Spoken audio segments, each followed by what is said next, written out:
In the news tonight, His Majesty the King decorates 2 police officers who arrested the terrorists who carried out the cowardly attack on the General Intelligence Department office in Baqa in June.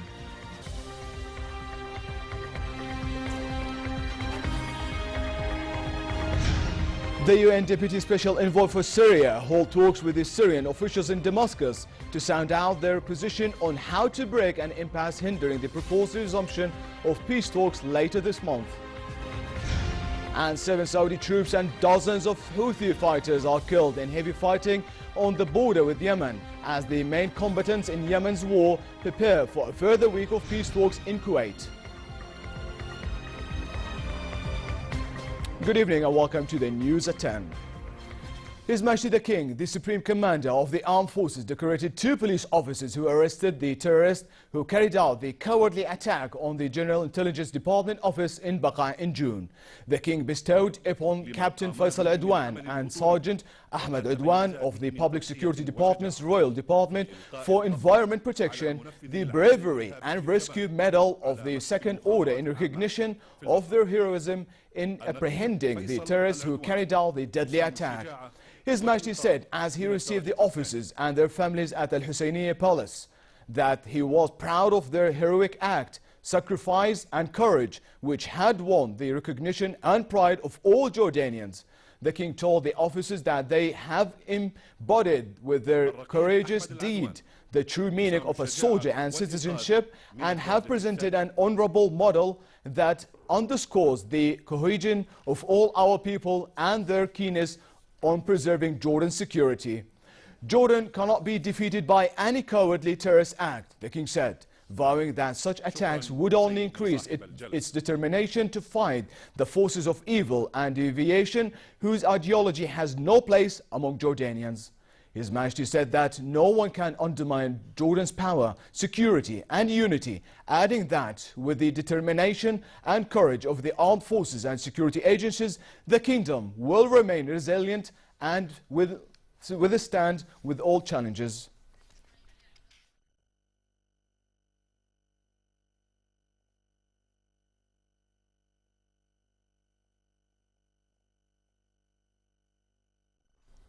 The government reduced the prices of oil derivatives by about 4%, but kept unchanged the price of a cooking gas cylinder, according to a decision announced by Deputy Premier for Economic Affairs, Minister of Industry, Trade and Supply, Jawad Anani.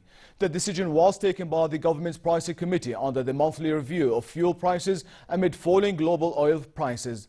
The committee set the price of unleaded 90-octane gasoline at 55 piastres per litre for August, down from the July price of 58 piastres, while unleaded 95-octane gasoline will be sold at 72 piastres per litre instead of 74.5 piastres. Diesel and kerosene were priced at 42.5 piastres per litre, down from 44 piastres. The price of a cooking gas cylinder was fixed at 7 JD, according to the amendment, which will be effective tomorrow. Israeli forces shot and killed a Palestinian man for allegedly trying to stab Israeli soldiers at a military checkpoint in the occupied West Bank. In a statement, the military spokesman's office said the knife-wielding man was shot at a checkpoint outside the Palestinian city of Nablus after he got out of the car and charged towards the troops. The Palestinian Health Ministry said Israeli troops had stopped Palestinian Red Crescent medics who tried to save the man and closed the entrance before Palestinian motorists. Since October, Israeli forces have killed at least 206 Palestinians, 140 of whom Israel said were assailants. Others died during clashes and protests. The UN Deputy Special Envoy for Syria held talks with Syrian officials in Damascus to sound out their position on how to break an impasse hindering the proposed resumption of peace talks around the end of August. Ramzi Azzeddin Ramzi said he and Syrian Foreign Minister Walid al-Muallim discussed the subject of political transition, a major sticking point in negotiations between the government of President Bashar al-Assad and opposition groups. The Syrian government has said it is ready to attend a next round of talks, but the mainstream opposition said it would not attend unless conditions improved on the ground. Talks today, I had meetings with both Minister Muallim and Deputy Foreign Minister Mcdad. These meetings take place within the context of our ongoing consultations between the Office of the Special Envoy and the Syrian government. I informed the Minister and his deputy of the intention of the Special Envoy, de Mistura, to reconvene the intra-Syrian talks towards the end of August. These talks, as you know, are held on the basis of Security Council Resolution 2254. I explained to the Minister how we intend to proceed, and we discussed how to render this process of political transition, which has already been endorsed by the Security Council, to be a credible one, and we exchanged views on that. Daesh terrorists stormed 2 energy facilities in northern Iraq, killing at least 5 workers and shutting down a major oil pumping station, Security and Oil.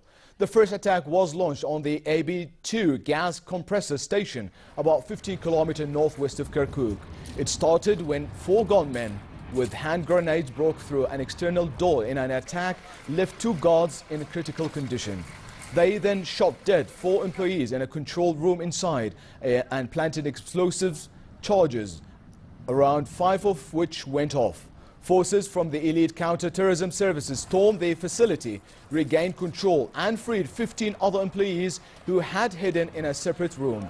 Security sources believe the attackers escaped to Bay Hassan oil station, where they launched a similar attack, one detaining his explosive vest at an external gate to allow the others to enter. Once inside the facility, 2 more assailants set off their explosive vests, destroying an oil storage tank. An oil engineer was also killed and 6 policemen were wounded. 7 Saudi troops and dozens of Houthi fighters were killed in heavy fighting on the border with Yemen, as the main combatants in Yemen's war prepared for a further week of peace talks in Kuwait. The UN-sponsored negotiations had been on the verge of collapse after a new row erupted last week between Yemeni government forces and Houthis, and renewed fighting broke out. But UN Yemen envoy Ismail Wild Sheikh said the talks between the Houthis and their General People's Congress Party allies and the internationally recognized government of President Abd Rabba Mansour Hadi had been extended by a week. The slow-moving negotiations are aimed at ending a 16-month-old conflict that has killed more than 6,400 people and displaced more than 2.5 million. In the United States, a gunman killed a woman and seriously wounded 3 others in Austin, where he shot into a crowd as people steamed out of nightclubs in the Texas capital's downtown area.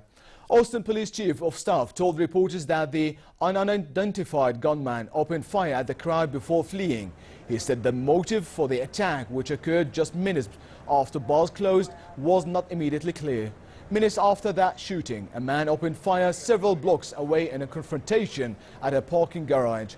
Police initially believed the 2 shootings were related and they were dealing with an active shooter, but the investigation showed they were 2 unrelated incidents. The shootings in the Texas state capital follow several recent major acts of gun violence in the United States.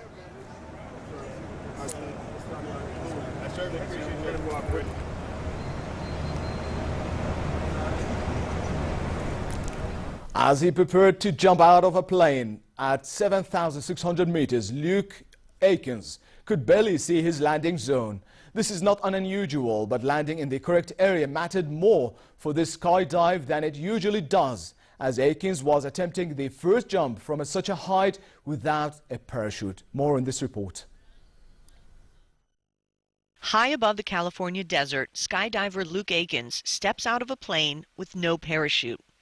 The 42-year-old daredevil became the first person to jump from 25,000 feet and land in a net. The net, set up in Simi Valley just west of L.A., measured 100 by 100 feet and was about 200 feet off the ground. Aikens was free-falling for about 2 minutes before he flipped over onto his back and hit the net. After he was lowered to the ground, he hugged his wife, Monica.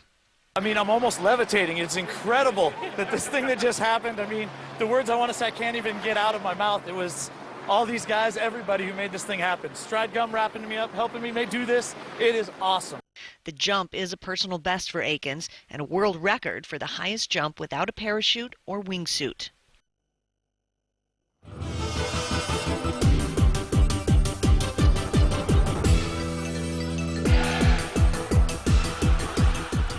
Chris Mickey became the first British man ever to win the Rally Finland. Mickey, who drives for the Abu Dhabi Total WRT team in a Citroën car, finished 29.1 seconds ahead of the nearest challenger, Volkswagen's Finnish driver Gary Matti Latvala. Mickey's teammate saw off the challenge of Hyundai's and held on for third place and his first time on a World Rally podium. Despite his win, reigning champion Sébastien Ogier of France remained top of the standings with a 143 points.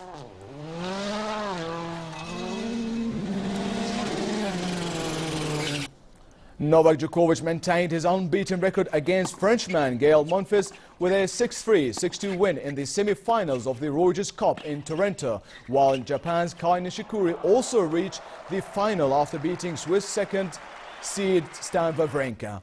World number one Djokovic, now 12-0 against Monfils, has the opportunity to become the tournament's first full-time winner when he meets Nishikori in finals. Nishikori came from 2-5 down in the opening set to stun Wawrinka 7-6, 6-1 in the first semi-final at the Aviva Center. Djokovic is 9-2 against Nishikori and has won their last 8 minutes of meetings, including the hard-court final in Miami earlier this year. And finally, hot weather continues for the rest of tonight with northwesterly light to moderate winds. A further rise in temperatures is expected tomorrow, becoming 5 to 7 degrees above their seasonal average. Therefore, hot weather will continue across the kingdom with a high of 37 degrees Celsius in Amman. The Gulf Aqaba should expect very hot conditions also tomorrow with northerly moderate winds and calm seas. Next out the lows and highs for tonight and tomorrow.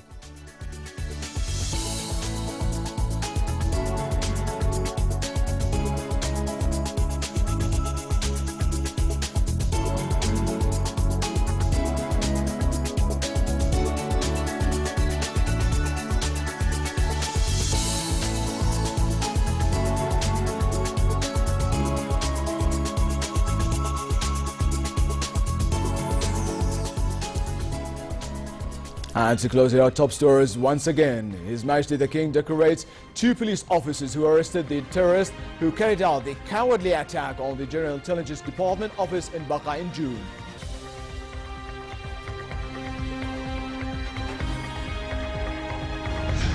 The UN Deputy Special Envoy for Syria holds talks with the Syrian officials in Damascus to sound out their position on how to break an impasse hindering the proposed resumption of peace talks later this month. And 7 Saudi troops and dozens of Houthi fighters are killed in heavy fighting on the border with Yemen as the main combatants in Yemen's war prepare for a further week of peace talks in Kuwait.